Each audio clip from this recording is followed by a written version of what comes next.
On va faire du fun. Oh, OK, allô tout le monde. Bienvenue à notre direct. Lancement des chroniques d'un bouddhiste urbain. Prise 1, OK. Prise 2. On recommence. Non, c'est pas vrai. On est en direct. On peut pas faire de prise 1 et de prise 2. Alors, bienvenue tout le monde. Je sais pas comment partager ça. Isabelle, là, tu vas dans ma page, tu vas faire un refresh. Tout le monde, si vous voulez partager, un coup, vous avez vu que j'ai popé à quelque part. On est ici. On n'est pas là. On n'est vraiment pas bon. J'ai aucune idée comment partager un live qui apparaît peut-être pas. Bon, il apparaît peut-être pas. Si vous êtes là avec nous, faites comme Isabelle, mais mieux que moi, Isabelle ensemble. Oh, on vient d'apparaître. Alors, allô, la belle gang d'amour en direct. Puis là, Isabelle, elle doit partager à quelque part. On essaie de partager sur ses réseaux. Je vais m'en occuper. Mon nom est Martin Bilodeau. Si vous me voyez apparaître sur le Facebook de quelqu'un, c'est parce qu'il y a eu l'amabilité et la gentillesse de partager ce que Isabelle, elle essaye de faire pour qu'on soit dans son Facebook à elle. Vous pouvez aussi le faire dans le vôtre. Ah, voyez-vous, on est là en même temps que tout le monde. Alors, coucou Lily, allô Cindy, allô Céline. Merci d'être là ce soir. On va vous parler. On a des anecdotes, on a des surprises, on a probablement des choses qu'on n'a jamais dit à personne sur nos voyages, des expériences qu'on a partagées ensemble. Juste pour vous dire... J'ai comme un petit problème. On va surtout avoir on s'est dit on va rire, on va avoir du plaisir. C'était ça l'important. Alors ce soir quand même, pour vous dire qu'est-ce qu'on fait là sur votre écran, on se parle du lancement de mon beau livre d'amour, mon troisième du nom, ben pas du nom, mais le troisième, Chronique d'un bouddhiste urbain. C'est moi ça, et c'est vous, c'est tous nous. Et celle qui m'accompagne pour en parler, pour se jaser, c'est nul autre que nous on s'appelle réciproquement mon jumeau et ma jumelle cosmique. C'est vous dire notre relation. C'est dur pour les autres autour quand ils nous entendent parler l'un de l'autre parce qu'on s'aime tellement et on s'admire, je crois, mutuellement tellement.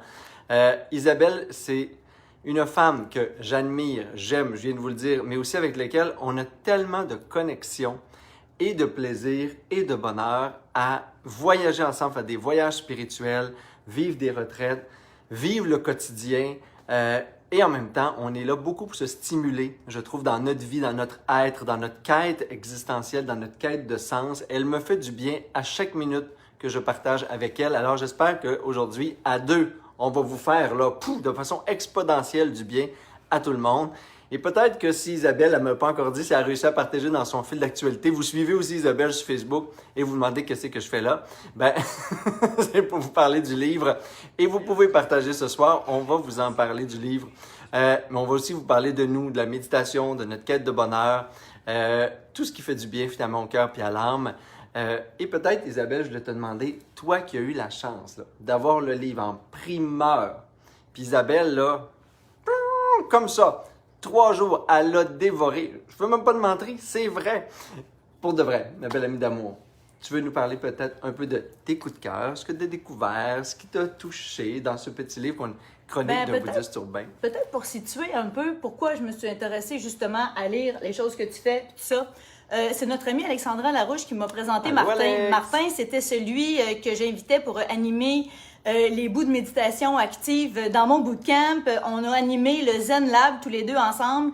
Puis, j'ai suivi plusieurs de ses retraites de méditation. On a fait 2 voyages en Inde du Nord, en Inde du Sud, dans un contexte où je trouve que sa manière d'amener la méditation est non seulement drôle, visuelle, remplie d'images. Puis moi, je trouve pas ça facile nécessairement, mais méditer. Mon cerveau, il est en ébullition, il va vite un peu, puis je sais pas si je suis la seule dans les gens ici qui trouvent que méditer, c'est quand même un peu de sport. Fait que lui, son approche m'interpelle beaucoup. Puis j'ai eu tous ses livres, celui d'avant, le guide du tantrisme moderne pour célébrer l'amour et la sexualité. L'autre aussi, mais celui-là, ce que j'ai trouvé bien intéressant, Chronique d'un bouddhiste urbain, c'est que c'est to the point. Martin offre gracieusement, bénévolement, tous les samedis matins, une méditation, ça dure quoi, 30 minutes? Oui, enseignement bouddhiste et courte méditation, 30 minutes. 30 minutes, puis il l'a fait du Mexique où il habite avec son amoureux Saïd, il l'a fait du Guatemala pendant qu'ils ont fait des retraites dans la forêt en train de, au lac Atitlan, de vivre, au Guatemala. au lac Atitlan, en train de vivre des genres de retraites exotiques dans la jungle et spirituelle. Puis à toutes les fois qu'il faisait ses méditations guidées, que j'adorais, il y avait tout le temps des images super fortes. Puis là, j'avais comme envie d'arrêter pour le noter en me disant, ah oui, je vais revenir, je vais laisser décanter ça. Puis finalement, je le notais pas, puis l'idée passait. Mais là, ça, pour moi, je suis moins interpellée par des livres de méditation, sauf dans un contexte où je l'achète comme un document d'accompagnement. Oui. Et c'est ça, je pense que tu as bien nommé, je ne vous l'ai pas dit, là, pourquoi j'ai écrit ce beau petit livre-là d'amour. Il vient effectivement de l'ensemble de mes chroniques que j'ai fait, des méditations guidées en ligne, qui venaient au début de la crise de la pandémie et avant, de vos questions. L'idée, c'est que c'était comment appliquer la sagesse bouddhiste dans tous les petits problèmes du quotidien et les gros problèmes des fois du quotidien, mais dans la vie de tous les jours. Fait que ça est venu toutes les portes pour libérer la colère, pour libérer le stress, pour passer à travers des critiques qu'on reçoit sur les réseaux sociaux, un boss autoritaire, des ruptures amoureuses, la pensée sur l'argent et ainsi de suite. Ces images sont là-dedans. Je vous lirai quelques petites phrases qui m'ont interpellée parce que je suis hyper visuelle. C'est comme mon entrée pour pouvoir réussir à créer un peu le calme dans mon esprit, ouvrir la porte de la vie intérieure. Oui. Parce que depuis COVID, il y a comme eu une plus grande intériorité qui s'est installée Une obligation chez bien du monde. Tu sais, moi, je l'ai en conférence sur la route d'un bord puis de l'autre. J'étais souvent sortie à l'extérieur de moi-même. Probablement comme vous, tu sais, tu vas dans le sud, tu vas en voyage, tu vas chez des amis, tu vas au resto. Puis là, on a eu une période parquée au camp de base. Moi, j'appelle ça intériorité forcée, mais bon.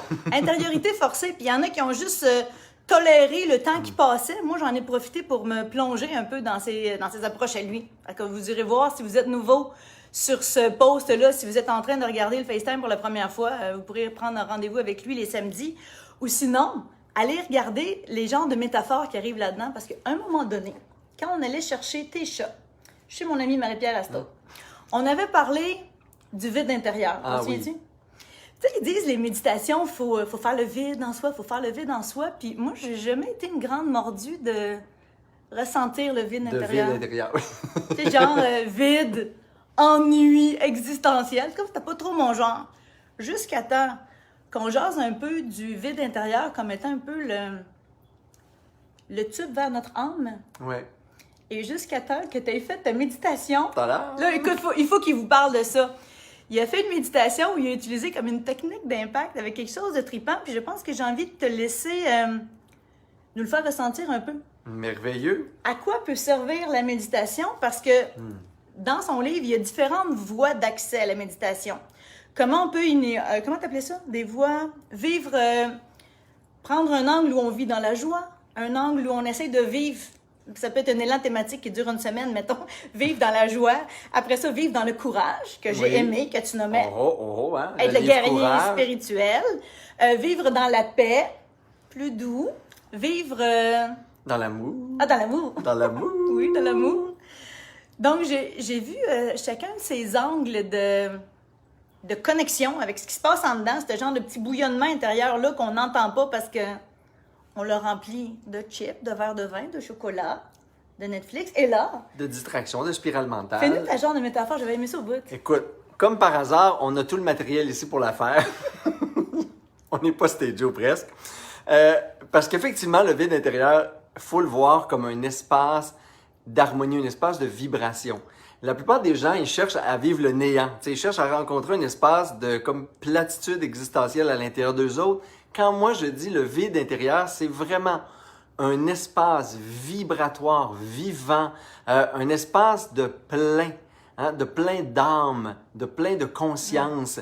Et c'est ça, faire le vide, ça dit faire le vide de tout le reste. Finalement, quand vous avez fini, le son de votre âme là, qui vibre dans votre esprit, après avoir lu Chronique d'un bouddhiste urbain, c'est un peu comme le son du bol tibétain. C'est ça. Ça, c'est le rappel et la mémoire de ce qu'on est réellement. Le bol, ce corps de matière, là, c'est l'espace mental. C'est le mur mental. Ça, c'est quand la conscience apparaît. On rentre à l'intérieur du bol. L'attention va là. Mais qu'est-ce qui se passe quand on est vide de toutes nos préoccupations? C'est ce son-là. Ultimement, dans la vie de tous les jours, c'est pas toujours comme ça. Fait que des fois, quand on rentre en dedans, ça sonne un petit peu comme ça. Fait que là, on a peut-être, je sais pas moi, c'est un gingembre, là, mais mettons que c'est des préoccupations financières, tu sais. Puis on a un petit peu de stress sur des critiques qu'on a eues au travail. On a un peu de préoccupations sur notre to-do list, notre agenda qui est trop plein. Ici, on a des distractions, le fun, joyeuses, mais distractions pareilles. Les fins de semaine, ce qui vient, les parties de Noël, la bûche, je sais pas, moi, n'importe quoi. Puis ici, on a... l'ego, là, avec toutes les zones d'attachement, jalousie, fréquence vibratoire X. Là, on s'assoit pour méditer. Oh my God, hein? Avoue, ça résonne pas. Fait que là, la rencontre avec l'âme est un peu plus difficile. Parce que finalement, il y a bien du stock. Fait que c'est vrai que le livre, les méditations, tous les thèmes qui sont dans Chronique d'un bouddhiste urbain, ben c'est des petites portes pour dire, OK, tu as besoin de libérer quoi aujourd'hui, toi? Un stress financier, un peu de jalousie d'attachement, une peur d'insécurité, manque de confiance en toi? Vide-moi ça et reviens à qui tu es. Tadam!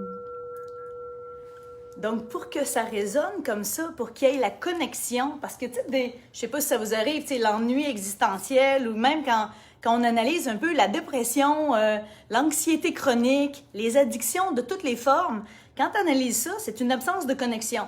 Premièrement, absence de connexion souvent avec des gens significatifs, des êtres chers. Absence de connexion avec la nature, la vie, le vivant. Il y a des gens qui touchent pas à l'herbe jamais. Il y a des gens qui ne touchent pas d'arbres non plus, qui vivent dans des tours puis qui sortent pas souvent. Ces états-là de léthargie de l'âme où ça résonne pas, là, mais ça fait plutôt... Il y a aussi le manque de connexion avec soi. L'intériorité. Fermer les volets, connecter avec ce qui se passe en dedans, puis essayer de se sentir comme relié. C'est sûr que ton livre donne une multitude de métaphores. Et ce que j'aime de suivre, de participer soit à ces retraites, à mon ami ici, ou même de l'écouter en ligne. Là. Comme, habituellement, on se voyait super souvent, moi, lui, puis son amoureux, mais quand on a été comme en lockdown, confiné d'un bord à l'autre, lui il a passé tout son temps au Mexique, puis moi, j'étais ici.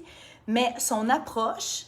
Elle est visuelle, mais elle aussi, là, vous allez trouver ça drôle que je mélange les deux mots ensemble, mais son approche de la méditation est comme sensuelle. Sensuelle dans le sens où ça éveille les sens. Ça stimule une genre de... Dans mes formations, j'appelle ça la sensorialité.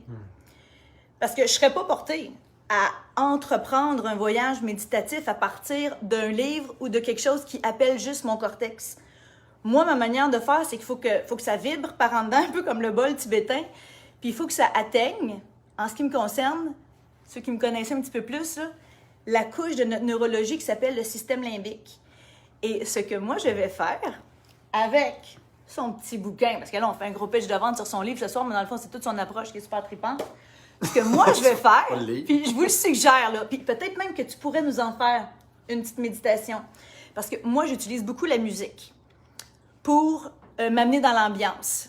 Martin, dans son livre, va utiliser, admettons, la tendresse. Tu sais, quand je vous dis qu'il est visuel, là, tu sais, son chapitre qu'il voulait appeler « Vivre dans la crise ». Mais son éditeur a changé ça pour « Vivre dans le déconfinement ». C'est correct que tu dis ça? On est plus actuel, on est tous corrects. Donc, vivez-le comme tous les déconfinements du monde, c'est une crise. Allez dans ce chapitre-là pour traverser les crises. Mais tu sais, juste pour vous donner un exemple des mots, tu sais, le titre s'appelle « Le cadeau de la tendresse dans un monde en mal d'amour ». Oh my God, j'aimais ça. Notre société est comme en crise d'amour. On pourrait aussi dire qu'ils veulent tous arracher la tête. Oui, on pourrait le dire différemment. Hostilité, ressentiment, agressivité. On se demande ce qui est en train de se passer quand même. Donc, tu sais, quand il fait référence à l'amour, pas juste dans une optique de romance, mais un espace d'amour véritable, de rencontre sacrée, où on peut connecter à une tendresse ou un petit espace de fragilité à l'intérieur de nous. Oui. Parce que la voix intérieure, elle crie pas aussi fort que Netflix avec notre système de son avec effet surround. Fait que quand les distractions à l'extérieur sont extrêmes, on est agité et on est distrait, il faut au moins se réserver un espace de silence et de calme pour connecter. Donc, pour rajouter, moi, un petit peu de sensorialité, sensualité, pour me faire sentir la tendresse dans les journées où je suis hyper stressée, productive, performante, à clencher de l'ouvrage, si je veux tomber en état de tendresse plus facilement, j'utilise une musique. Et encore, la musique va avoir plus d'effet dans mon système limbique, dans ma petite caisse de résonance intérieure pour activer la tendresse, si je vais utiliser une musique qui vient d'un film dont le film m'a touché ou m'a mis en contact avec certains éléments que j'ai envie de reproduire dans ma méditation. Et là, c'était pas stagé du tout. Pas du tout. Mais j'ai mon ordinateur ici. Comme par hasard, on a une musique. Il y a quelqu'un que j'apprécie qui m'avait référé d'aller écouter la série Netflix The Gift. C'est une série turque. J'ai trouvé ça intéressant parce que le visuel d'époque était très intéressant. Le rythme est très différent aussi. Le rythme très de la lent. série, Faut quand même... Mais donc, contemplatif, pour les contemplatifs de ce monde, ça va bien. Ouais, moi, il fallait que je m'habitue. Tu l'as pas vu comme ça, toi? Hein, Non, je ne l'ai pas vu comme ça. Mais ce que je vais faire, c'est comme par exemple, je suis allée sur YouTube et j'ai été rechercher une des chansons de la série. Là, regardez, c'est directement tiré. Pendant ce temps-là, Est-ce qu'on j'ai voit? le discret, mais il restait juste moi sur l'écran. Quand on regarde ça, ma manière de traiter le tout, c'est que je me mets un petit visuel qui me rappelle la série, je mets la musique et ce que j'ai l'intention de faire, si ça peut être utile pour vous, prenez mon truc, mais je vais ouvrir à une des méditations guidées de Martin, parce que c'est très succinct. Hein? Oui. Chaque chapitre t'attaque assez directement le thème, c'est pas un livre que ça prend 8 ans à lire, là. Mais tu peux te plonger dans les images. Moi, je mettrais une petite musique et je me lirais à moi-même les phrases. Ça ne veut pas faire ça. Les fois qu'on fait quelque chose ensemble, On a du fun quand même. on a un petit problème de son. Je me lirais ces méditations comme si je me le disais à moi-même, avec une petite musique de fond. Ça serait pas trop compliqué. J'ai-tu mon iPhone pas loin? J'utilise le... Comment on appelle ça déjà? Le dictaphone, hein? Oui. Ça, c'est une idée comment utiliser un livre, toute forme de livre où il y a des scripts de méditation. L'idée, c'est qu'Isabelle, c'est une pratico-pratique dont l'intelligence vive est remarquable. Alors, vous voyez qu'elle ne perd pas une seconde. Elle a déjà souligné tous ses chapitres préférés. Elle dit ça, là, à un moment donné dans ma vie, ce chapitre-là, cette introduction-là, cette pratique-là, Ça va être utile. je vais en avoir besoin. Bien, elle se fait déjà ses audios. Elle se fait la guidance en audio sur son dictaphone. Sur son iPhone. Dictaphone ici, pour ceux qui ne savent pas trop il est où l'icône. L'application, on en a fait des tutorials. Hein? Puis je suis en mesure de maîtriser des logiciels comme GarageBand, tout ça, mais c'est un petit peu compliqué pour monsieur, madame, tout le monde. Puis même moi, j'ai pas le temps des fois d'embarquer puis tout paramétrer mon opération. Parce que quand j'ai une petite méditation juste courte que je vais vouloir qu'il joue en boucle, avant de plonger dans le sommeil, quand mon cerveau est en onde alpha vers theta, je mets ensuite le MP3 sur repeat avec la même petite musique qui bouge pas trop pour pas perturber mon sommeil. Oui. Je le mets très bas juste pour dire que mon inconscient l'entend. Et là, ça tourne en boucle. Fait que là, veux-tu nous le faire? Je vais Comme vous par le faire. exemple. En soit dit en passant, coucou Amélie Plourde, allô Martine Pomerleau, Eh oui, c'est vrai, j'ai même allô pas eu ma la petite chance de voir maman qui étaient d'amour nos que amis. j'ai vu passer. Allô, Denise? Gênez-vous pas pour faire vos commentaires. On va répondre à plein de questions après. Maintenant, on va vous dire, ou Isabelle va vous dire, là, c'est le temps de poser des questions pièges à Martin Bilodeau et je suis obligé, parce qu'Isabelle est là, d'y répondre. Oh! Il m'a dit qu'il n'y a rien que je pouvais pas lui demander. Donc, préparez attachez vos shorts avec de la broche. Et si vous avez des questions, commentaires pendant la vidéo, écrivez-les. Moi, je vais y répondre plus tard, demain peut-être, puisque ce soir c'est le lancement. Et demain, j'ai déjà plus d'une centaine de livres à dédicacer pour ceux qui ont fait des précommandes sur mon site. Mais en tout cas, je vous dis aussi, allez tout le chercher cette semaine chez votre libraire préféré. Amenez-le dans mes retraites. J'ai dédicace à l'année mes livres, avec amour. Oui, c'est beaucoup d'amour.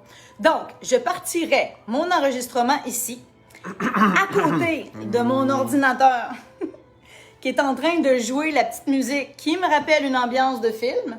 Je la monte-tu un peu? Un peu. Tu nous l'as fait? Tu la sais par cœur ou tu veux la lire? Je la fais. Bon, ok, lui, il l'a fait parce qu'il sait par cœur, mais nous, on pourrait nous la lire à nous-mêmes en s'enregistrant à côté d'un petit speaker. C'est super pratico-pratique.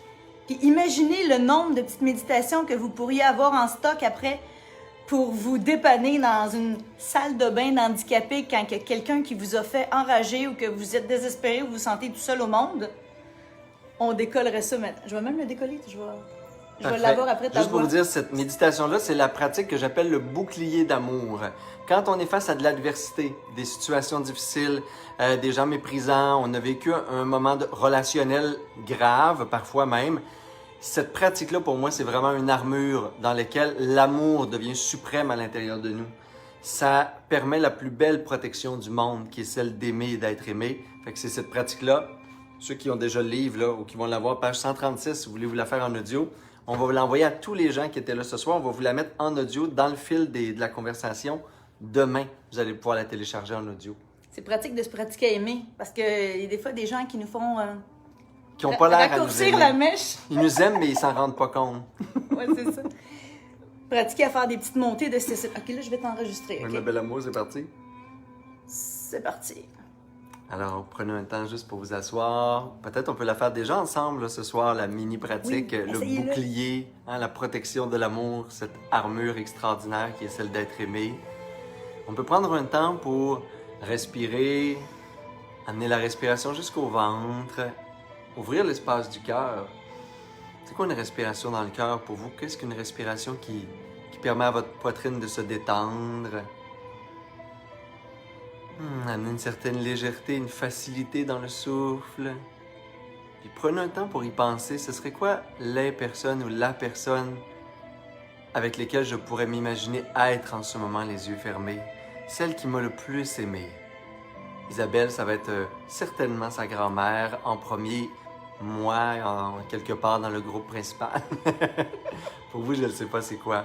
Mais c'est important de définir c'est qui vous rappelle votre dignité d'être aimé. C'est qui vous a protégé de son amour. Imaginez cette personne, toutes ces personnes autour de vous, juste là, juste en ce moment. Imaginez, ressentez le regard plein de tendresse, dans quelque chose d'inconditionnel. Leur cœur, cet amour qui vous protège. Imaginez dans toutes les directions, au-dessus, en dessous, des regards aimants, des personnes qui vous aiment, avec lesquelles vous vous sentez en parfaite sécurité. Et restez là, juste là, pour quelques secondes.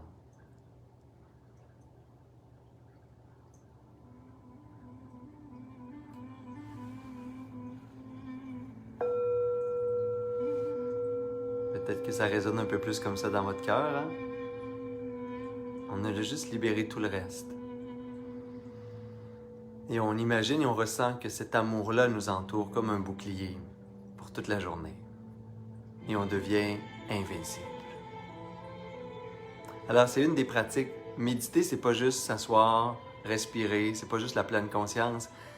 Dans Chronique d'un bouddhiste urbain, il y a 60 pratiques, 60 problèmes de la vie quotidienne avec des exercices. Méditer, c'est aussi visualiser, c'est aussi ressentir, c'est aussi transformer nos humeurs, c'est aussi transformer le fil d'actualité de notre mental pour essayer d'aller vers des sources de bonheur à l'intérieur de nous. C'est beaucoup ça l'appel qui m'a amené à écrire ce livre-là. Et lui, c'est pas comme s'il le pratiquait pas énormément parce que là, je vais aller voir tantôt où est-ce que je pourrais retrouver en quelque part les messages des gens. Mais moi, il m'impressionne. Puis je vous explique pourquoi. L'autre jour, on était avec des amis qui étions en Inde du Nord. Il y avait Alexandra, Anne-Marie, Ginette. Moi, on parlait de toi dans ta manière de gérer le groupe. Parce que Martin, c'était comme celui qui animait le voyage en Inde du Nord où, à tous les jours, il y avait 2 méditations, le matin, le soir. Oui. Puis entre-temps, il y avait des visites de lieux sacrés, de monastères et tout ça. Mais ce qui était très drôle, c'était de voir à peu près 25 personnes autour de Martin. Hey Martin, ma chambre est pas correcte. Hey Martin, à quelle heure on va manger? Hey Martin, oh non, là, ça, je suis pas contente. Hey Martin, le taxi va arriver quand? Hey Martin. Puis là, t'as là Martin, qui est là dans le milieu, puis il est de même. Ah ouais. Là, à un moment donné, Avec amour. j'ai dit à mon amie Alexandra, j'ai dit, Allô, ma belle-mère? My God, je suffoque pour lui. Comment qu'on peut faire pour le libérer de ça, tu sais? J'ai commencé à développer ma grande amitié avec lui, à l'occurrence, dans ce voyage-là. Mais il recevait comme plein d'attaques. Mais c'était pas des attaques contre lui, mais c'était comme des demandes qui pouvaient nous retirer de notre état de contemplation, là, tu sais. Martin, machin, Martin. C'est comme un mini Wall Street, finalement. Mais comment tu faisais pour être tout le temps zen? Parce que t'avais pas juste l'air zen. Tu dégageais zen.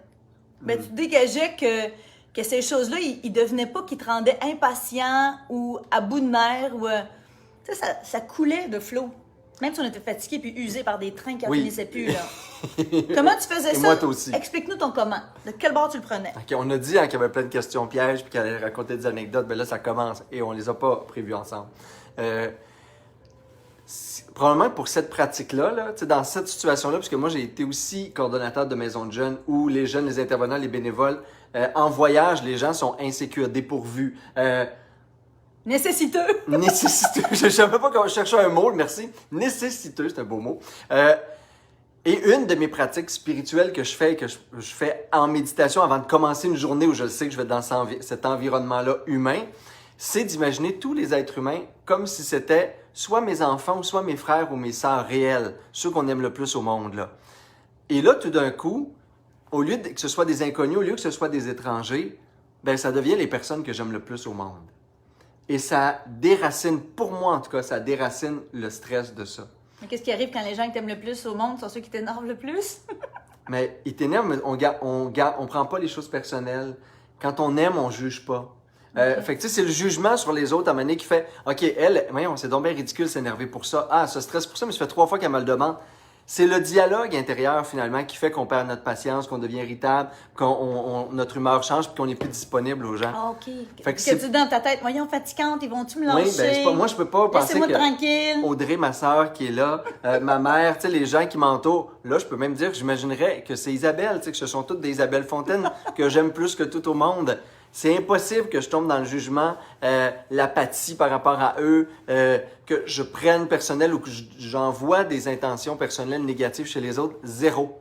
Fait que si vous trouvez un truc pour essayer d'arrêter de vous parler de ce qu'ils sont en train de dire puis de faire. Puis quand j'arrête de juger, critiquer, commenter, dire, tu sais, ça fait 8 fois qu'elle me le dit, puis hier, c'est mon scénario finalement qui affecte mes humeurs. Fait que tu mets un hologramme de quelqu'un que t'aimes par-dessus. T'imagines Oui. que ce soit l'autre qui te parle. Puis j'arrête d'écouter ma pensée, puis j'écoute la personne. Oh, ça, c'est... OK, là, je vois. Là, je viens de catcher quelque Parce chose. que c'est ça l'amour. L'amour, c'est être disponible pour l'autre. T'arrêtes d'écouter ta pensée que tu appelais justement les pensées contaminées. Oui, C'est ça? oui, Dans ton les livre? pensées contaminées, c'est cute, hein? C'est Ouais. contaminé de stress, contaminé d'angoisse, contaminé de jugement. J'arrête d'écouter ça, puis j'écoute la personne. Parce que finalement aussi, si j'écoute réellement, ben, elle n'est pas en train de me dire qu'elle n'a pas d'eau chaude. Elle est en train de me dire qu'elle est fatiguée. Puis probablement qu'elle est en train de me dire qu'elle a besoin qu'on prenne soin d'elle. Puis probablement qu'elle a juste besoin de 2 minutes d'un regard de tendresse sur elle pour qu'après ça, elle aille prendre sa douche froide pour que ça ne dérange plus. Ben, si j'y offre pas ça, puis personne n'y offre, ben, tout va prendre une proportion, tu sais, tout va devenir agressant. Tout va devenir un ennemi. Ce qu'elle a besoin, c'est d'un ami. Puis si tu lui offres ça pendant 5 minutes, après ça, elle peut retourner dans l'hostilité d'une douche froide, puis elle va en rire. Puis ça va être pas plus important que ça. On a ri, c'est vrai. On a ri, moi et mon On ami a Alexandra. bien- Ceci n'est qu'une sensation. En dents joyeuse, t'es-tu là, Alex, qui est là? Hey, allô, mon beau Claude d'amour, on se parle de On va l'Inde. sûrement dire allô. Fait qu'on se parle de plein d'anecdotes, finalement, sur comment pratiquer les méditations, les analyses de l'esprit, la sagesse dans la vie de tous les jours. Bon, c'est ton intention d'avoir le caring energy, Ouais. l'affection, la présence puis l'amitié qui fait en sorte que tes voyages sont bookés un an d'avance. Oui, et là, les voyages, ils recommencent bientôt. On va en faire des annonces avant Noël pour 2022-2023. Fait que ça, Ton aussi, c'est chouette. centre au Mexique aussi qui s'en vient. On a tellement des beaux projets. Autre question, je sais pas s'il y a eu des petites questions des gens, là, je vais y revenir dans je vais trouver une manière d'avoir accès à ça. Mais j'avais une autre question on va vous avant. dire de reposer. Martin, je le sais parce que quand on a fait un mois ensemble en Inde du Sud aussi, il y a une maladie chronique qui s'appelle la maladie Crohn. Puis je sais que c'est excessivement douloureux. Ça fait en sorte quasiment que l'intestin se tord, puis que ça saigne, ça fait des grosses douleurs au ventre. Puis des fois, je savais qu'il était en train d'avoir une crise de mal physique et qu'il fallait qu'il s'en aille animer pendant des heures de temps une méditation où tu es supposé de partager une aisance, un bien-être, un calme. Puis moi, je l'aime. C'est mon ami, c'est mon petit frère. J'avais de la peine pour lui qu'il doive s'imposer ça, mais on dirait que, encore là, il réussissait à transcender une douleur qui était très physique, très réelle, Ouais. que tu devais aller à l'hôpital des fois après. C'est quoi ton truc? Comment tu utilises les principes de méditation, non seulement du livre, parce que Martin, c'est pas un prof de méditation qui est devenu prof de méditation en 1 an après avoir fait une couple de retraite de 3 jours, là. C'est une histoire de vie avec la méditation. Tu as été combien de temps à un moment donné au Népal? 6 semaines? Oui. 6 semaines en monastère, finalement, tibétain. Ça, c'est beaucoup de... Comment tu Beaucoup appelles ça? de silence. Des renoncements, des renoncements joyeux aussi au confort et au luxe. Oui. Genre, tu mangeais toujours la même affaire. Surtout à l'époque, là, il y a 20 ans à peu près. Oui, ben, presque 20 ans, 19 ans. Oui, c'était une certaine forme d'austérité, mais qu'on appelle le dépouillement joyeux, le renoncement joyeux. Mais oui, pas trop d'électricité. Je l'ai fait l'année passée là, dans un éco-village, là, des toilettes secs communes, pas d'électricité, de l'eau froide avec un tuyau pour se déchirer. Bon, c'est des renoncements joyeux. Tu as de l'entraînement. J'ai de À l'entraînement pas de être l'esprit, en tout cas, dans c'est le sûr. confort, dans la chaleur, dans des contextes de douillette là, que moi, j'aimerais Ben, davantage. D'apprécier ça, c'est une chose. Et après ça, que notre bonheur en dépende, c'est une autre chose. Il faut Oh. regarder sur quoi on met des chaînes dans la vie. Belle nuance. Puis ça, c'est quelque chose qu'il faut regarder dans notre rapport à l'argent, la prospérité, le confort, l'amour, tu sais, les belles personnes autour de nous. Il faut être capable d'apprécier ça, de valoriser, d'estimer ça. Mais le jour où j'en deviens esclave, ben là, je perds mon pouvoir. Excellente, bonne nuance, c'est vrai. Parce qu'on peut adorer, rechercher le luxe, le Oui. confort, ces affaires-là, mais ne pas en avoir besoin pour être bien, sinon on est esclave, on n'est possédé par la chose. Ben, puis le monde intérieur, tu sais, la méditation, ce que ça permet dans toute chose, c'est de développer. J'ai toujours pas répondu à la question sur la Non, mais douleur. j'y là. reviens, inquiète-toi pas, je l'ai Ok, dans ta- mais moi aussi, je viens de réaliser. Mais plus on développe notre monde intérieur, puis c'est peut-être ça la grande invitation de la méditation au sens large, là, c'est plus on développe notre monde intérieur, moins on dépend, moins nos facteurs de bonheur dépendent, moins notre statut, notre état de bonheur dépend des facteurs extérieurs. Parce qu'à l'intérieur, il y a quelque chose qui est riche, qui est vivant, qui est vibrant, qui est fort, des qualités, des humeurs, des sagesses, qui réussissent à supporter et nous permettre de transcender, passer à travers différentes situations dans la vie qui ne sont pas confortables ou agréables nécessairement. Mais comme là, toi, tes douleurs extrêmes, c'est vraiment des grosses douleurs. Là. Moi, j'aurais pas été capable d'aller animer un bootcamp en étant aussi souffrante que toi, tu as pu être souffrant pour des méditations. Donc, comment tu rentres dans un espace où tu transcendes le mal physique? Sur la douleur, là, il y a vraiment un processus de focalisation, de dissociation qui existe dans le bouddhisme tibétain. Ok, dis-le pas trop vite. Focalisation, dissociation. Bouddhiste tibétain, là. Ça, c'est correct. L'idée, c'est que... Puis moi, je me souviens une autre fois, parce que oui, j'ai une maladie chronique, oui, ça m'amène plusieurs inconforts, et des fois extrêmes, des fois légers. Je me souviens toujours la fois où j'avais fait cette pratique-là de méditation puis de focalisation sur autre chose que la douleur. C'est comme si on disait à notre esprit, OK, il y a ça qui se passe dans le corps, pourquoi tu vas pas sur n'importe quel autre endroit dans le corps, hein? Pourquoi on reste là où ça fait mal, finalement? Comme dans la vie, pourquoi tu restes là où ça fait mal?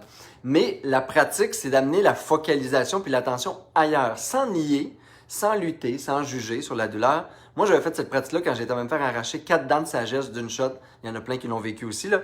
Chez le dentiste, oui. Puis là, je m'étais dit, oh, cool! Enfin, un milieu où je peux pratiquer la méditation sur la dissociation de la douleur, n'est-ce pas? Fait que ça me fait vivre ça, finalement, d'avoir à me faire arracher 4 dents de sagesse. Ça, c'est la première posture à avoir, possiblement. C'est la posture de... On n'est pas victime de la douleur, on n'est pas victime des souffrances physiques, c'est juste là, ça existe, ça va toujours exister. La condition humaine fait partie d'une expérience où le corps peut avoir comme sensation la douleur. Puis si je focalise pas toute mon attention dessus, puis si je focalisais ailleurs, ça c'est l'autre chose. C'est, OK, d'un, je l'accepte, j'accueille, je lutte pas contre ça, donc je ne me donne pas d'importance trop. Et je dis à mon esprit, si... Souvent, moi, j'aime ça, tu sais, jouer un peu avec l'esprit. C'est à coup qu'on essaye d'aller ailleurs, de donner notre attention, mettons, sur les narines, sur le souffle, sur les battements du cœur, sur une pensée positive et que tu accordes toute ton attention à ça comme si c'était la seule chose qui existe au monde. Tout le reste n'existe plus. Mais la douleur ne crie pas pour te ramener. Non, parce que j'en ai fait une amie avant. Tu sais, la douleur, j'en ai pas fait une ennemie. J'ai pas dit tu n'as pas le droit d'exister. Au contraire, même, ça, c'est une autre pratique peut-être. Moi, avec ma douleur, je me suis beaucoup réconcilié. Je l'ai beaucoup vu comme une messagère. Je l'ai beaucoup vu comme une partie de mon corps qui a besoin de douceur et que j'en prenne soin puis de bienveillance. Fait que je tourne un regard de bienveillance. Parfois, c'est juste ça ma pratique. Au lieu de lutter, de dire, oh my God, pas encore une fois. Encore, toute la journée, je vais avoir mal. C'est juste dire, OK, tu as besoin d'être entendu. Comme un enfant qui crie. Puis ce qu'il a besoin, c'est une main tendre qui vient le caresser. Bien, moi, mon regard, mon attention que j'apporte, c'est ce regard-là d'une mère ou d'un père qui prend soin. Puis ça, je pense, en tout cas dans mon esprit, ça apaise la douleur physique. Ou ça me permet d'apaiser ma relation de transformer la relation à la douleur. La douleur reste, la sensation physique demeure, mais la relation se transforme. Et pour moi, ça transforme quelque chose, en tout cas. Fait que tu l'acceptes, tu Oui. la prends comme une messagère. Puis la dernière affaire que tu as dit, c'est... Bien, l'idée, c'est après ça, il faut se dissocier. Si on veut, on peut aussi, tu sais, quand en état d'urgence, en état d'animation, conférence, d'aller sur la scène puis d'avoir tu sais, des segments dans l'intestin, mettons, ou un ulcère qui vient d'ouvrir dans l'intestin. Moi, j'ai plein d'affaires dans mon intestin. Donc, là, c'est de se dissocier, de dire, je vais donner de l'attention sur n'importe quoi d'autre. Une image positive, une intention positive, tu sais, OK, je suis là pour prendre soin des gens. Bien, que tout mon amour vibre tellement dans mes cellules qu'il y a comme une radiance qui entoure la douleur. Mon corps énergétique devient plus grand. Je ne sais pas comment le dire plus que ça, mais c'est comme si j'étais porté par quelque chose de plus grand que moi. Mon ego, lui, il peut se plaindre encore sur sa douleur, mais si je transcende l'ego, d'un coup, je suis porté par plus grand. Puis la douleur, c'est une des sensations qui est là, mais l'intention dans mon geste, dans l'action que je vais faire, dans le groupe avec lequel je vais l'enseigner, devient plus grand que ça. C'est comme tu entres dans la zone, tu es dans le flow, tu es absorbé par le moment, puis c'est comme si... Je suis clairement peu absorbé dans ma douleur. En tout cas, oui, je regarde. Tu sais, je gratte pas le bobo. L'idée, c'est d'aller ailleurs. Ben, ça, j'ai déjà fait, par exemple. Hein? Avec un groupe de gens devant moi, je m'en souviens, à Sudbury, j'avais eu une pharyngite, laryngite, extinction de voix. Ouais. Puis pour être capable de parler, j'avais pris tellement d'anti-inflammatoires que je m'étais fait un genre d'ulcère d'estomac. Ah oui. Puis j'avais tellement mal au cœur, c'est pas sexy ce que je vais dire, c'est pas gracieux. C'est des trucs pour la vie de tous les jours. Là, on vous confie notre vie de tous les jours. J'ai animé une journée complète, puis c'était comme en Ontario, puis je leur donnais une petite activité à faire. Puis j'allais vomir dans la salle de bain. Là, je rinçais ma bouche, je revenais. Puis quand je rembarquais avec mon groupe, c'est vrai que la douleur allait en arrière, mais... Oui. Moi, c'est comme quand j'ai trop de temps, puis que je suis pas en train de prendre soin de quelqu'un, là, elle occupe trop de mon esprit. Oui, parce qu'on a juste ça à faire. Ouais, mais comme les problèmes aussi, comme le 80-20, là. Oui. Thich Nhat Hanh, que tu dois assurément connaître, Oui. avait dit qui aujourd'hui a honoré et célébré son non mal dedans. Là, au début, j'étais là, hein, de qu'est-ce que c'est? Oui, Mais son non mal dedans, c'est que c'est vrai, tu sais, quand t'as mal aux dents, justement, tu penses juste à ça jusqu'à temps que ça se résorbe puis que tu sois correct, mais après, tu te diras pas « Oh, merci que j'ai pas mal aux dents! Oh, merci que j'ai pas mal aux dents! Oh, merci que j'ai pas mal aux dents! » Non! Mais si t'as eu une grosse gastro ou t'as pris un petit coup la veille et t'as T'es vomi, quelqu'un qui est migraineux. t'espères juste de mieux aller. Mais une fois que ça va bien, après... Mais c'est comme ça avec la majorité des problèmes. Quand ils deviennent au centre en occupant 80% de la conscience, mais que dans la fond, dans la vie, quand t'analyses, ils ne représentent même pas 5% de ce De qu'on vit. l'expérience humaine, oui, puis de la journée. Ça, c'est une question que je pose souvent aux gens en méditation. C'est comme, comment se fait-il que ton esprit, que notre esprit, va sur le seul problème qu'il y a eu dans la journée quand tout le reste de la journée, c'était un non-problème. Tu sais, c'était une célébration, c'était de la joie, c'était de l'amour, c'était du positif. Puis aujourd'hui, on peut se demander la question, là, où votre esprit va à la fin de votre journée? Allô, ma belle Fiona d'amour. Allô, ma belle Sylvie.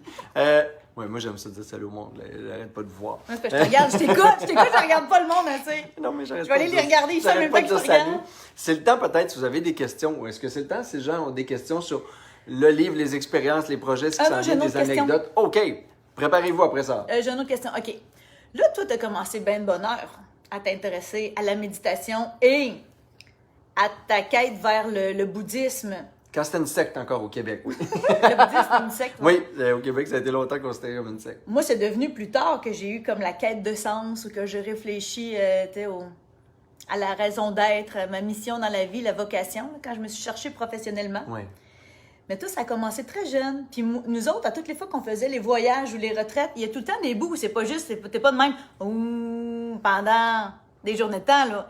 Quand ça dure 2 jours avec lui, il nous fait vivre toutes les énergies émotionnelles agréables. Puis même des fois, on peut toucher une petite fragilité intérieure un petit peu plus vulnérabilisante, on pourrait dire, mais on touche à un différent registre de l'expérience intérieure. Mais je m'en souviens, là, à toutes les fois qu'on débute une méditation pour faire circuler l'énergie dans le corps, soit qu'il va mettre une musique super joyeuse, puis on danse comme des fous, là, tu sais, des genres de danse improvisée, weird. Tu sais, comme on n'essaie même pas de danser bien, là. On danse, c'est la joie qui s'exprime à travers le corps. Libère de la joie dans le corps, oui. Il y a des bouts où on saute dans les airs comme au bout de camp, on faisait Oui, le le bioénergétique, là. Hou, hou, hou. Ou le Bioénergétique. tremblement, oui.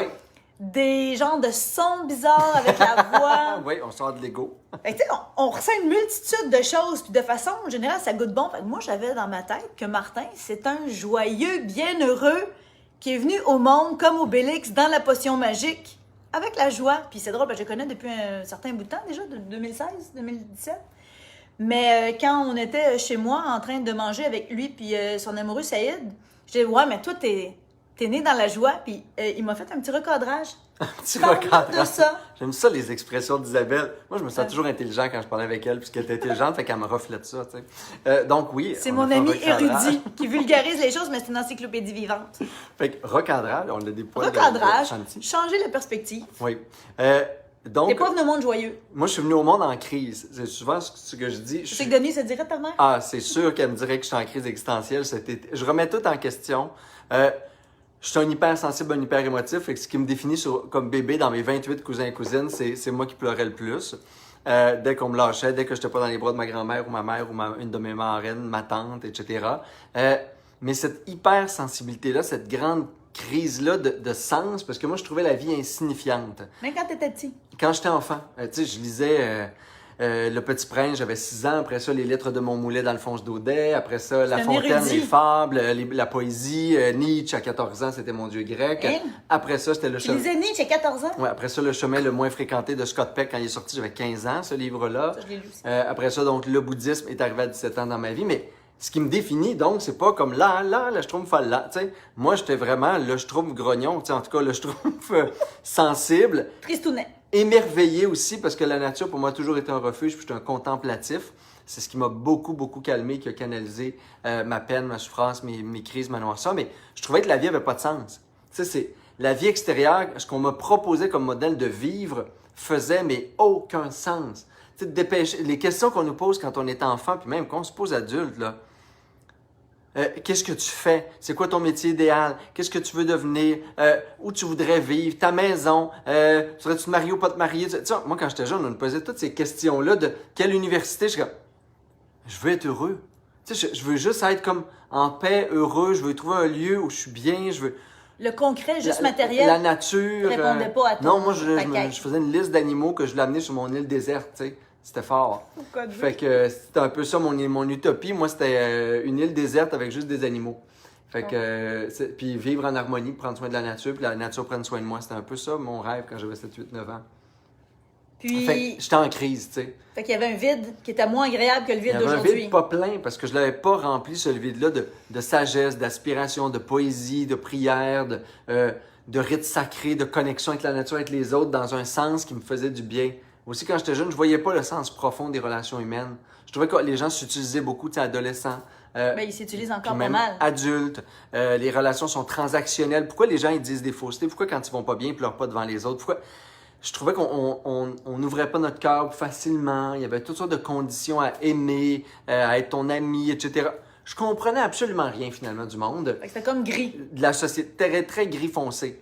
Et ce qui me définit finalement, c'est être en crise. Tu sais.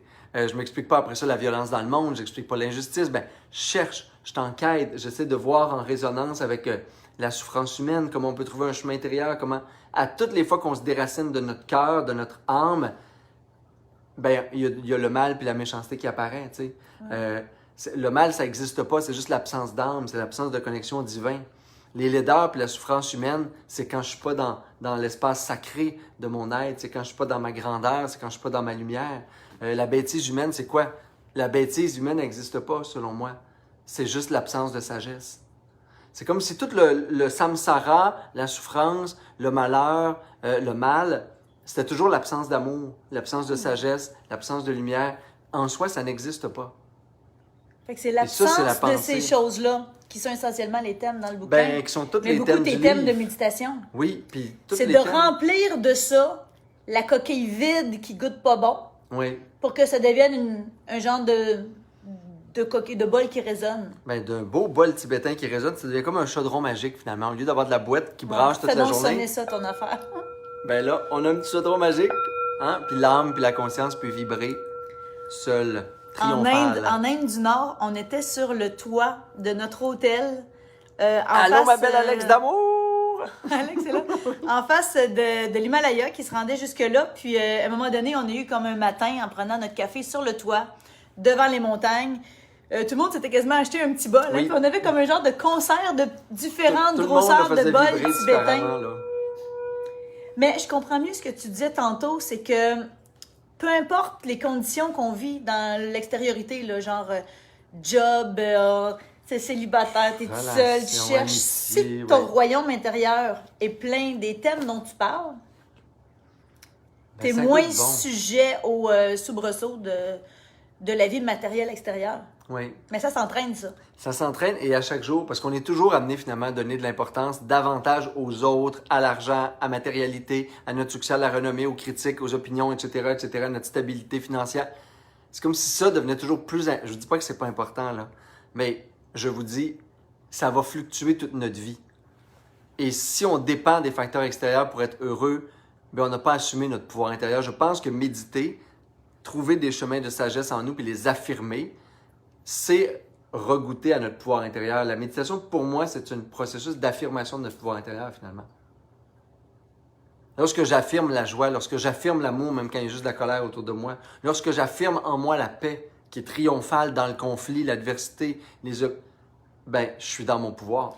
Mais toi, si tu étais un petit schtroumpf grognon ou un petit schtroumpf tristounet, serais-tu prête à dire qu'à force d'avoir médité puis entretenu ce qui goûte bon en dedans, serais-tu prête à dire que tu as changé de ton tempérament? Ah ben oui. Ça, c'est sûr. Parce que moi, il n'y a pas un chat qui te connaît qui aurait pensé que tu étais un schtroumpf tristounet. C'est sûr que je pense que même dans notre cerveau, on peut transformer les neurones de la matière grise, que moi j'appelle la matière rose, mais bon, c'est une autre histoire.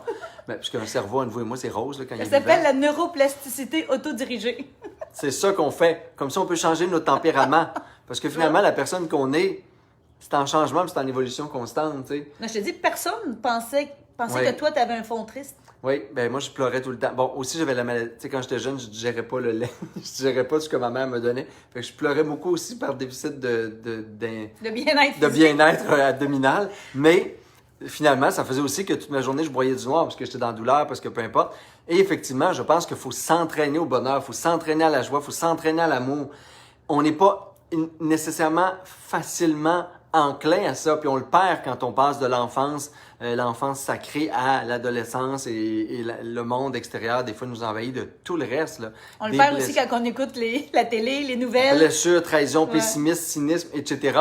Fait que le livre, finalement, les chroniques d'un bouddhiste urbain, ou chroniques d'un bouddhiste urbain qui a un S, mais pour dire, ce sont toutes nos chroniques à nous. C'est ça que j'ai voulu exprimer. C'est nous, le bouddhiste urbain. Bouddhiste, pas au sens où une religion, une philosophie à laquelle je dois adhérer. Bouddha, qui est ma nature éveillée. Bouddhiste, qui est le chemin vers ma nature, ma vérité intérieure. Pour moi, l'essence de Bouddha, c'est le mot sanskrit, qui veut dire celui qui s'est éveillé à sa nature et sa pureté. Fait que bouddhiste urbain, c'est comment dans la vie urbaine slash, là, même d'Alma à Tokyo. Comment on peut... Pas dans une caverne au Népal, en tout cas? Non, parce que le défi est moins grand dans un ashram, dans un monastère, dans une caverne de cristal au Népal. Tu sais. C'est sûr, on est moins stressé, on est pas mal moins stressé. On s'entraîne au bonheur, c'est clair. Puis dans mes conférences, ce que je dis aux gens, c'est en prévision, en plus de l'automne et de l'hiver qui s'en viennent, la luminosité qui descend, c'est sûr que ça a un effet un peu sur... notre humeur. Oui. Mais je dis aux gens, tu sais, commencez tout de suite de façon préventive à faire des stocks de joie. Oui. À faire des réserves de joie. Puis dans mon langage à moi, c'est des petites réserves de dopamine qui s'obtiennent en chantant, dansant, sifflant. Ça peut avoir l'air bizarre, mais il y a toujours une salle de bain handicapée en quelque part où on peut faire déferler biochimiquement la dopamine qui nous crée un genre de petit high ou même la sérotonine si on fait, tu sais, comme une musique qui nous inspire avec le simple mantra « merci », là, tu sais. Oui. Un moment de gratitude, un moment de paix, un moment de réconfort. Tu sais, sérotonine, là, la méditation du bouclier de l'amour qu'on vient de faire, là. Sérotonine et ocytocine. Oui, ocytocine, parce qu'être entouré des gens qu'on aime, c'est ça aussi, là. C'est le réconfort, la sécurité affective, émotive qu'on va aller chercher dans des moments d'adversité. Alors, c'est de se donner c'est d'amener dans la vie de tous les jours. Il faut absolument que la sagesse ancestrale, la philosophie, les plus belles sagesses du monde, le patrimoine que j'appelle spirituel du monde, nous servent dans la vie quotidienne. Il faut que ça nous permette en ce moment d'évoluer puis de faire de nous des personnes meilleures pour continuer de faire de notre société une société meilleure. Tu sais. Dis-moi si c'est Malraux qui avait dit ça. le 21e siècle sera spirituel ou ne sera pas. C'est Malraux, hein? Oui. Toi, c'est mon ami intellectuel, j'ai tout lu. Mais moi, je suis très attirée par la spiritualité, mais très peu attirée par la religion. Oui. Puis même, le bouddhisme m'inspirait beaucoup en tant que philosophie. Mais quand on est allé passer une semaine à Dharamsala, tous les règlements que la religion amenait dans cette philosophie-là qui est splendide, à mon sens. Tu sais, où il y a de l'homme, il y a de l'hommerie, là. Oui. Puis toute l'autorité, les injonctions, les façons de faire qui brimaient, je trouvais, la liberté des gens. J'étais moins... Mais la spiritualité, on va être obligé de reconnecter ça parce que dans la vie, tu peux pas vivre en étant me, myself and I, chacun pour soi, qu'est-ce que j'y gagne. Tu sais, on est... Ben, je sais pas comment vous pensez ça, mais dans notre société, il y a quand même une assez bonne partie d'individus qui sont très, très, très axés sur eux, leurs besoins, leur liberté. Mais dans le fond, l'être humain, depuis le début de l'humanité, a survécu en clan, en pensant à sa tribu, en se mettant au service, en faisant des sacrifices pour un bien commun plus grand que soi. Tu sais, puis le courage, puis tu l'as nommé dans ton livre, ça rejoint ce que moi j'avais écrit dans mon livre, c'est une énergie du cœur. Oui. Tu sais, la bravade ou la bravoure, c'est pas le courage. Le courage, c'est exercer des efforts pour combattre l'anxiété, mais la fatigue et surtout l'indifférence. Dans le bouddhisme, on dit que c'est l'intention vertueuse, le courage. Tu sais, c'est l'énergie de l'intention vertueuse qui est la force du courage. C'est vraiment l'énergie en le sens de l'impulsion qui amène l'action vertueuse.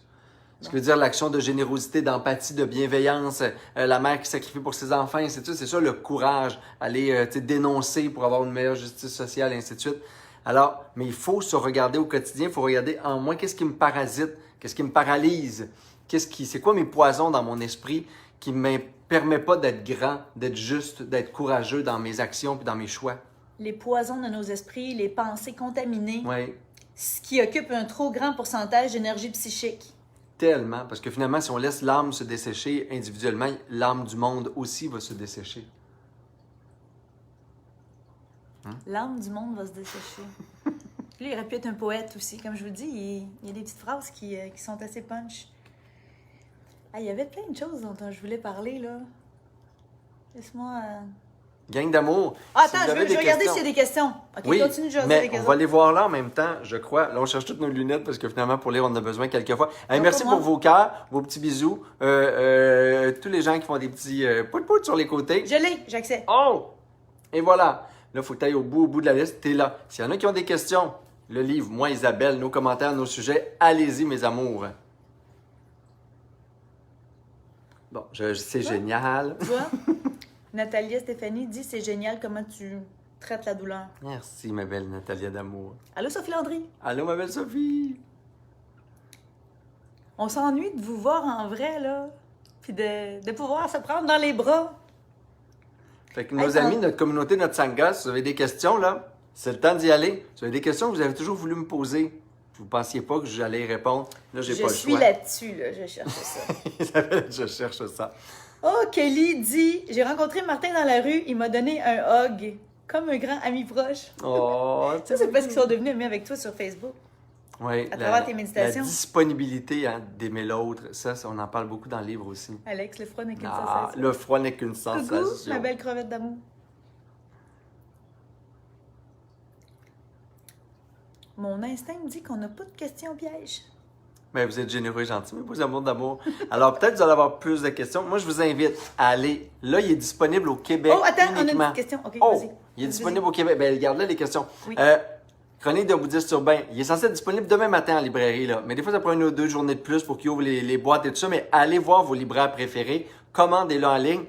On écrit ces livres-là pour qu'ils fassent, parce que ça nous fait du bien. Là-dedans, moi, j'ai mis finalement les pratiques, les sagesses, les exercices mentaux, les entraînements du cœur qui m'ont fait le plus de bien dans la vie. Disponible à partir de demain, partout. En parlant de disponible, t'es disponible pour une question? Oui! Comment composer avec l'insomnie, la peur de dormir seul? Oh, Oh mon Dieu, je pourrais-tu répondre? Moi, ça fait Oh! très longtemps que je dors seule. Non, c'est pas vrai. Vas-y, réponds. Moi, puis là, maman, Audrey, dites-le pas à personne. Jusqu'à quel âge j'ai dormi avec une lumière dans ma chambre parce que j'avais peur la nuit et la peur de dormir seul et que je ne dors pas. Moi, je suis un bel insomniaque, joyeux insomniaque maintenant aujourd'hui. Premièrement, tu sais, il y a plein de causes à l'insomnie, fait que là, je peux pas me positionner comme un médecin, c'est sûr, là. Parce que c'est multifactoriel, finalement, l'insomnie, on le sait aujourd'hui, là. C'est souvent une composante de alimentation, digestion, système nerveux. Moi, je m'occupe du mental et du cœur. Fait que, premièrement, là, si on accueillait... Moi, j'ai souvent eu peur d'être fatigué dans la vie. Les journées sont grosses, les groupes sont nombreux, mes activités, c'est tous les jours. Je voulais comme toujours être au meilleur de moi-même, mais ce stress-là m'amenait de l'insomnie. Puis mes projets positifs, parce que je suis un visionnaire, inspiré, entrepreneur, me créent aussi de l'insomnie. Ben des fois... L'insomnie de l'enthousiasme. L'insomnie de l'enthousiasme, on en fait toutes les deux. Parfois, je me dis, j'ai un truc que je fais. Parce qu'à part compter les moutons, je peux compter les bouddhas dans ma tête.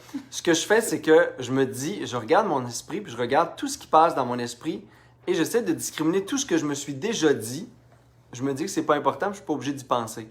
Fait que c'est comme si je me laissais aller, puis je faisais, OK, ça c'est une nouvelle pensée? Non. Fait que je l'abandonne. C'est une nouvelle pensée? Non. Je l'abandonne. C'est une nouvelle pensée? Non. Je l'abandonne. Je peux mettre un mantra, je peux focuser sur ma respiration, je peux imaginer que je suis dans un beau petit refuge, là, dans une petite bulle. On fait un shooting photo en même temps. Continue de parler. On est en famille. On peut imaginer qu'on est dans une bulle émotionnelle, comme on a fait tantôt avec les gens qui nous aiment autour de nous. Des fois, c'est le cœur qui a besoin d'être sécurisé avant de dormir. Et ultimement, comme tout dans le bouddhisme, on lâche prise sur ce qui nous empêche de dormir. Au lieu d'aspirer à dormir plus, mieux encore, on fait juste regarder rapidement c'est quoi les facteurs qui nuisent à mon sommeil, puis je lâche prise dessus.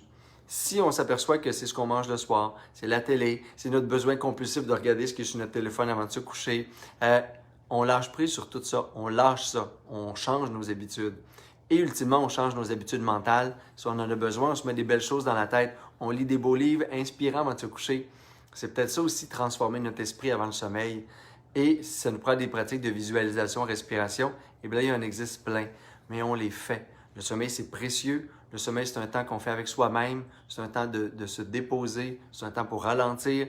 Peut-être qu'on a beaucoup de difficultés aussi avec l'isolement, le ralentissement, les mobilités. Il faut regarder ce que ça nous fait vivre de s'immobiliser dans un lit, d'être seul, d'être dans le noir. Moi, il a fallu que j'aille faire une quête de vision en Arizona, 3 nuits, 4 nuits, 4 jours, dans le noir du désert, toute seule avec les coyotes pour transcender ma peur du noir. Vous n'êtes pas obligé d'aller jusque-là, mais il faut juste regarder d'où ça vient, qu'est-ce qui vous empêche de dormir. Et on lâche. Mais pour m'aider à dormir, moi, je m'imaginais une genre de famille spirituelle qui était avec moi dans ma maison pendant le confinement, quand je me sentais bien seule. Une sangha, oui. Une genre de, tu sais, une sangha, il y a quelqu'un qui lui demandait c'est quoi une sangha? Ah oui, une sangha, c'est une communauté ou une famille spirituelle. Je veux dire, c'est tous les gens qui nous inspirent à devenir une meilleure personne, finalement. Puis c'est des gens qui ont comme une intention commune, des valeurs communes, oui, d'évoluer, des intérêts communs. Qui nous rappellent la sagesse aussi, parce que la sangha, parce que moi j'ai ma sangha qui est un programme là, où j'enseigne la méditation, puis les gens sont abonnés à l'année. Ma sangha, c'est les gens qui me suivent dans mes retraites, dans mes voyages que je vois partout dans le monde. La sangha, c'est entre nous avoir cette qualité de vérité, de sincérité dans la relation qui nous permet de dire « Hey, toi, comment tu fais quand tu es fâché? Toi, Martin, tantôt, je t'ai vu être irritable ou impatient. Quelle pratique t'as faite? » On est toujours en train de se rappeler, comme on fait là ce soir, les pratiques spirituelles qui nous aident, les pratiques mentales qui nous aident. La sangha, c'est pas de faire semblant. Comme dans la vie de tous les jours, souvent, il faut faire un peu semblant. Que ça va bien, qu'on est heureux, qu'on est patient, qu'on est courageux. Mais là, la vraie sangha, c'est les gens qui, avec toujours amour et tendresse, sont capables d'être dans la vérité et ensemble de continuer à grandir puis d'évoluer. Parce qu'on se donne des trucs, des astuces, puis qu'on se cache pas la tête dans le sable. Non, puis avec eux autres, t'es vrai, ils acceptent tout ce que tu es, tout ce que tu dis. C'est comme si tu as un espace de vérité. De gros vrai. Oui, puis pour rencontrer du plus vrai puis du meilleur en nous, finalement.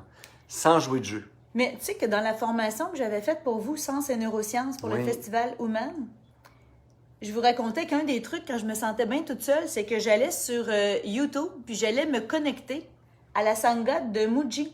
Oui. Quand il était en train, tout le monde ensemble, de faire les... Eux autres, ils appellent ça les bhajans. Ah oui. Ça doit être la même chose. Oui, les bhajans, les des genres des chants sacrés, là. Puis là, t'as des gens qui dansent avec des enfants, puis tout ça. Puis t'as des musiciens à l'avant qui font des chants live, mais ils chantent au nom de quelque chose. C'est pas juste je chante avec des paroles vulgaires ou dégueulasses, mais tu sais, il chantait, je pense, Shiva, Shiva, Shiva, ou Shiva, ces Shiva, choses-là. Shiva, Shambho. Fait que je me promenais sur le trottoir avec mon YouTube comme ça, puis je me connectais avec cette gang-là, puis je me sentais moins de ça, puis je dansais. Shambho. Oui, on en fait beaucoup des kirtans. Mais je sais que t'en fais dans les retraites aussi. Et puis, partout toute ma vie. Allô la gang de Yoga Forest, si vous êtes là ce soir, on en fait tous les vendredis de l'année, l'hiver passé au Guatemala puis au Mexique. Il y a une dame, là je vais on a poser 2 la question. cellulaires, je te dis, on a la techno. Là, j'ai essayé d'à côté qui me dit, il y a une question, J'en ai 2, mais je sais pas comment ils marchent, ça va pas bien. Il y a quelqu'un qui a dit, à quand tu vas faire un 21 jours de méditation sur la douleur? Oh! Hey, tu serais vraiment bon pour faire ça. Bon défi, gang. OK, le prochain défi, méditation 21 jours, c'est le 1er janvier, puis c'est un 21 jours renaissance. Mais je le retiens, celui-là, mes amours, parce qu'il y a vraiment des pratiques bouddhistes, tibétaines, des pratiques énergétiques en plus. Ah, c'est Hélène Fleury. Hélène Fleury, t'as une super bonne idée. Qui frôle l'auto-hypnose, là, et différentes techniques. Ça vaudrait vraiment la peine. Douleur mentale, douleur émotive, douleur physique, ça me dit quelque chose, fait que ça résonne fort. On pourrait se le garder pour après le défi Renaissance, là, qui s'en vient pour le 1er janvier prochain. Hélène Fleury dit, quand un sentiment de peur nous envahit, puis là, on n'arrive plus à bien réfléchir. Quoi faire sur le coup quand le cerveau est en déficit cognitif puis ça spinne? Premièrement, on respire. Ça, c'est la première chose à faire. Là. Ici, maintenant, qu'est-ce qu'on fait? On respire. On décroche de ça. Je peux te préciser qu'on expire? Oui, on expire plus longtemps. Plus on expire longtemps, plus le système parasympathique s'active. Fait qu'on respiration profonde continue, c'est la première chose. Et dans la pratique bouddhiste, probablement qu'on regarderait la peur de front, ce qui veut dire direct. Essayez d'aller voir qu'est-ce qui nous fait peur. Qu'est-ce qui nous fait peur véritablement? Parce que des fois, l'idée qui spinne, c'est pas la peur fondamentale. C'est comme juste un symptôme d'une peur encore plus profonde. Puis si on veut se soulager de la peur, puis si on veut la transcender, on la cherche. On se met à la chercher. Quelle est l'origine de cette peur-là? C'est quoi? C'est un travail continu, là, déraciner les peurs. C'est pas quelque chose qui se fait nécessairement en 5 secondes. En 5 secondes, ce qu'on peut faire, c'est respiration profonde, expiration longue, aller chercher un mantra, une image positive. Sinon, dans une méditation plus longue et plus soutenue, il faut rencontrer la peur. Parce que, ultimement, dans le bouddhisme, notre philosophie, c'est de dire qu'à l'intérieur de nous, on va toujours, dans le fond du chemin, rencontrer la lumière, rencontrer Bouddha, rencontrer une sagesse. Fait qu'il y a une peur parce que c'est une pensée fausse. Une peur dans le bouddhisme, c'est vu comme une pensée fausse, comme une forme d'ignorance. Et ça vient d'une ignorance sur l'attachement, la saisie du soi, la saisie des autres, une peur qui est générée sur la solitude, l'insécurité matérielle. C'est toujours vu comme il y a une forme d'ignorance cachée. Et on veut aller chercher l'ignorance pour la déraciner, pour mettre de la sagesse. Alors, il faut faire le travail d'apprivoiser, rencontrer la peur pour ça. Il y a Joanne qui te pose une question qui dit qu'il y a une amie, elle, qui vient d'apprendre qu'elle a un cancer de poumon. Comment elle peut prendre soin de son amie? Ça, moi, j'accompagne beaucoup. Cette année, dans les dernières années, j'accompagne de plus en plus des gens mourants. Des gens qui ont dit... Parce que, bon, les gens m'écrivent, les gens lisent mes livres. J'ai l'impression que je fais du bien aux gens. En tout cas, c'est ce qu'ils me disent dans mes retraites et dans mes enseignements en ligne. Ils disent tout ça. Tout. Non, presque tout.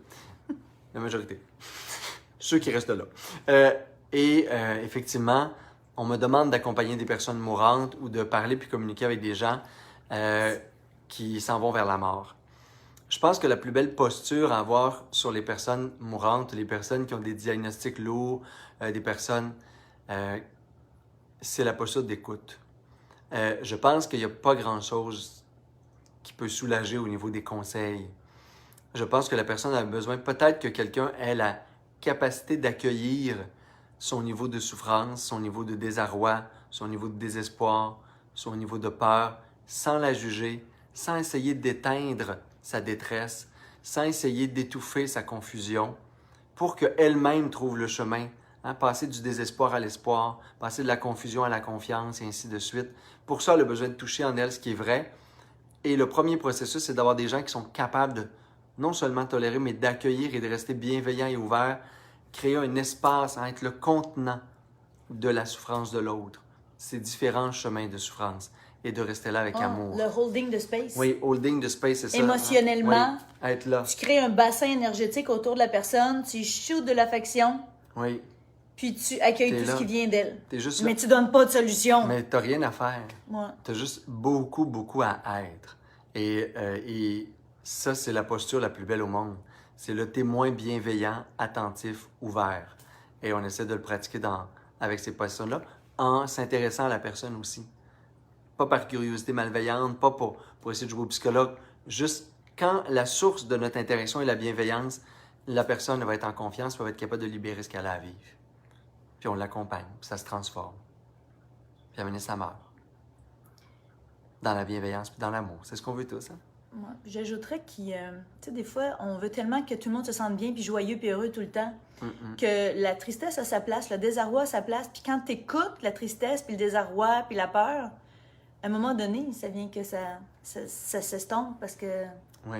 c'est comme maintenant une crise de nerfs, ça peut pas durer pendant 8 ans. Il y a un début, il y a un momentum, puis il y a une fin. Oui, si on est capable de rester là pendant... Tu sais, moi, je travaillais avec des jeunes toxicomanes en... Ben, tu sais, il y avait de la désintox, tu sais, les sevrages, c'est beaucoup, beaucoup physique, de douleurs physiques, de tremblements, de purge, on dirait des fois de l'exorcisme, là. Fait que, qui est capable de rester là quand l'autre hurle sa souffrance, crie sa souffrance, est presque en train de vagir, là, comme le cri primal? Qui est capable de rester là, attentif, bienveillant, juste en présence? Puis des fois, les gens ont juste besoin de savoir qu'il y a une présence bienveillante à côté d'eux. Et c'est déjà tellement soulageant. Même une infirmière, dans des soins palliatifs, elle conseillait aux proches des patients de simplement mettre la main sur l'avant-bras, mettons, là, d'amener une présence affectueuse, puis d'arrêter de parler. Oui. Tu sais, le vide, là, parce que là, l'autre, quand il est mourant, mettons, là, on ne souhaite pas ça à votre ami, bien entendu, mais une fois que la personne, elle se rend vers ses derniers instants... Après la chimio, elle a besoin de silence. Mais ça peut être usant de devoir apaiser le stress des gens qui te visitent, qui veulent t'aider, qui parlent tout le temps ou qui te disent quoi faire ou viens magasiner, viens faire ci, viens faire ça, c'est top. Il y a quelqu'un qui demandait si tu te donnais le droit d'être fatigué. De plus en plus. Question-réponse honnête. Il travaille très fort. De plus en Je plus. le chicane. La oisiveté sacrée, là, c'est Isabelle qui me l'enseigne. Ouais, ça, moi, c'est mon C'est nouveau son thème. concept, oui. C'est mon concept. C'est son concept, c'est son prochain livre. Non, c'est pas vrai. Non, j'écris plus de livres. C'est son concept, en tout cas. Oh! Effie dit, est-ce qu'il t'arrive encore de souffrir psychologiquement? Ben, moi, je dirais que oui, là, mais on va le laisser... Mais je dirais, moi, de vraiment de moins en... Tu sais, souffrir psychologiquement, je dirais qu'il y a des humeurs qui passent en moi. Je dirais qu'il y a des fluctuations dans mes émotions. Je dirais pas qu'il y a de souffrance psychologique, parce que pour moi, une souffrance psychologique, c'est lorsque le mental entretient, crée ou nourrit une douleur émotionnelle, une douleur physique ou une douleur psychique. Ça, c'est la psychologie. Tu sais, c'est quand je souffre psychologiquement. Je pense que je suis de plus en plus clair à déjouer mes petits poisons dans l'esprit, déjouer mes saboteurs mentaux et m'amuser avec ce qui, dans mon ego, me pourrait amener vers de la souffrance. Oh, Françoise disait qu'à la veille de la mort de son frère, elle lui flattait les cheveux. C'est de l'amour pur. Hein? Tendresse, présence, tendresse. Elle a continué plus tard. Hey, en passant, merci tellement d'être là, tout le monde, pour ma soirée spéciale d'amitié avec Isabelle, avec vous. Partagez nos opinions, nos commentaires, nos anecdotes. Pour souligner le lancement de Chronique d'un bouddhiste urbain qui est disponible à partir de demain partout au Québec, en Amérique. La première semaine, c'est très important d'aller chercher tout de suite, et de le mettre en dessous de votre table de Noël prochainement. Bon, mais je pense qu'on a couvert nos thèmes. Merci infiniment tout le monde d'avoir été là. Merci ma belle amie d'amour d'avoir été avec moi. Merci d'amour. Je l'aime, ce petit frère-là, à moi. J'en ai pas eu dans la vraie vie, je l'ai adopté. Et je vous souhaite, peut-être en conclusion, ça n'a aucun rapport avec mon livre, mes retraites, mes événements, Patch Alegria, parce que je suis avec Isabelle, puis j'en parle souvent d'Isabelle dans ma vie parce qu'elle est tellement importante. En conclusion, je vous souhaite d'avoir une amie qui regarde votre amoureux et qui répond, qui est attentif à répondre à vos questions. Je vous souhaite de vous donner l'opportunité, parce que l'opportunité, je pense qu'elle se présente quand même quelques fois dans la vie, mais de la saisir, elle, quand elle va être là, l'opportunité de nourrir une amitié qui est verticale, qui n'est pas horizontale, qui n'est pas dans le métro, boulot, jasette, occupationnel, divertissement, fuite, mais qui est dans de la vérité, qui est une personne qui est capable de vous voir dans toutes les étapes de votre être physique. On a vécu plein de choses en voyage, il nous arrive des choses physiquement en voyage, psychologiques, mentales, sans jamais vous définir dans les moments où vous êtes votre petit moi. Être capable de vous voir petit, mais de ne pas vous définir à travers ces moments-là et de toujours être capable de vous voir dans votre grandeur et votre beauté. Je pense que ça, c'est le plus beau cadeau que moi et Isabelle, sans vraiment se le nommer au début, on s'est toujours offert. Et c'est ce qui fait que Isabelle, dans ma vie, c'est probablement une des 2-3 personnes dans mon existence, parce que là, il ne faut quand même pas que j'oublie ma mère, qui est le plus signifiant dans ma vie et qui nourrit et qui habite le plus mon cœur. Alors, merci. Je vous souhaite vraiment de vivre ça, tout le monde, des amitiés. Témoignage. Vous pouvez vous vivre, finalement. Moi, verticalité sacrée. Parce que des fois, on s'attrape en flagrant délit d'avoir vraiment pas d'allure. Lui non plus, hein? On s'attrape. Et moi non plus, pas d'allure, mais je sais que si lui, je raconte, ben je trouve une manière après de trouver que c'était pas si pire que ça finalement. Oui, s'accompagner avec non complaisance, mais tendresse et bienveillance, c'est le plus beau cadeau du monde. Merci ma belle amie d'amour, je t'aime. Moi aussi je t'aime. Saïd, ven con nosotros. Mi amor, comme. Alors, je vous Gracias présente, por vous tu le connaissez ayuda. pour la plupart. Hello! Saïd, qui fait aussi de la régie, finalement, régisseur de nos moments. Toute la question ici. Gardien et organisateur Oh, c'est bon. de Pachalegria. Je vais vous mettre des liens. Pachalegria.com, c'est notre nouveau projet, notre bébé au Mexique, éco-village, centre de retraite spirituelle, soins holistiques, notre maison. On est en recherche d'investisseurs beau, et de ça va être beau. financement. Ça va être incroyable. De collaborateurs multiples. Si vous voulez le livre, je vous mets des liens, mais Chronique de bouddhiste urbain, il va être partout. En Europe, au Québec, en Europe en janvier, au Québec à partir de maintenant. Procurez-vous-le le plus vite, le mieux pour nous, en tout cas pour moi. Comme ça, les libraires continuent à le laisser là, dans les étagères, si vous allez le voir, puis vous l'achetez comme cette semaine et la semaine prochaine. Alors, si vous pensez l'avoir, c'est un beau moment pour aller le chercher cette semaine, de sortir chez vous, puis aller encourager vos libraires locaux également. Alors, merci d'avoir été là, ma belle Sangha d'amour, les personnes qui me découvrent peut-être pour la première fois. Et à très bientôt à Paris pour certains, au Mexique pour d'autres, au Québec pour ceux plus près de chez moi. On fait ces 3 pays-là, en tout cas, avant la fin de 2021. Alors, Merci d'avoir été là, on vous embrasse. Merci. À très bientôt. namaste! Ciao. Bye.